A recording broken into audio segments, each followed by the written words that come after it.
काय मग non veg lover, तुम्हीसुद्धा मटण लवर आहेत का? तर आज आपण बनवणार आहोत काळं मटण.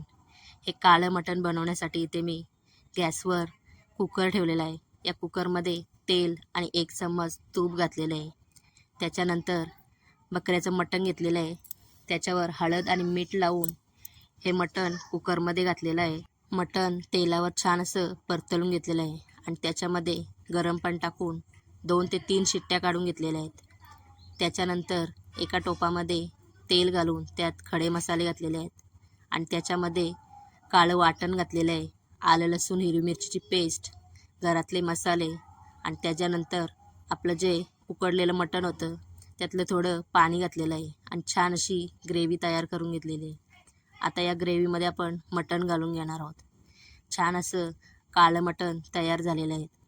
तर रेसिपी आवडली असेल तर या रेसिपीला एक लाईक करा आणि आपल्याला सबस्क्राईब करा.